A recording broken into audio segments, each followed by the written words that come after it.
श्री स्वामी समर्थ. जय महाकाली. 31 मार्च पर्यंत स्वामी प्रकट दिनापर्यंत आपण दिनानिमित्त आपण 21 पारायण स्वामी चरित्र सारामृताचे करणार आहोत. त्याच्यासाठी आपल्याला पूजा मांडणी काय करायची आहे, तर फक्त आपण देवघरासमोर बसायचे आहे आणि आपलं पारायण आहे स्वामी चरित्र सारामृताचं ते वाचायचे सुरू करायचे आहे. ह्याच्यासाठी वेगळी पूजा मांडणी करायची गरज नाही. आपल्या देवघरामध्ये स्वामीरायांची मूर्ती असेल तर त्यांना छान असा पहिल्याच दिवशी आपल्याला अभिषेक घालायचा आहे आणि इतर म्हणजे राहिलेले जे 21 दिवस आहेत तेव्हा फक्त पाण्याने त्यांना स्नान रोज आपल्याला घालायचं आहे.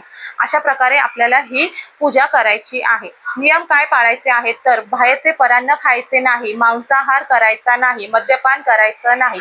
त्याचबरोबर सगळ्यांशी सात्विक प्रमाणानेच वागायचं आहे, सात्विक राहायचं आहे, ब्रह्मचर्याचं पालन हे करायचंच आहे. त्याचबरोबर कोणाचाही आपल्याकडून आदरच करायचा आहे, कोणाचाही आपल्याकडून अपमान होईल असं आपण कधीही वागायचं नाही. आपल्या तोंडून कोणासाठी अपशब्द काढायचा नाही, कोणाची निंदा स्तुती आपल्याला करायची नाही. स्वामी चरित्र सारामृत पारायणाच्या दरम्यान आपण आपलं मन, आपलं डोके हे अत्यंत शांत ठेवायचे आहे. अशा प्रकारे आपल्याला स्वामी चरित्र सारामृत करताना नियम पाळायचे आहेत. त्याचबरोबर आपल्याला बाहेर कुठे जाणार असू तर आपले जे काही हे स्वामी चरित्र पारायण सुरू झालेलं आहे त्याचे 1 ते 2 दिवस आपण नक्की स्किप करू शकतो आणि नंतर बाहेर गावी जाऊन आल्यानंतर आपण परत ते 1 ते 2 दिवस वाढवायचे आहे. श्री स्वामी समर्थ. जय महाकाल.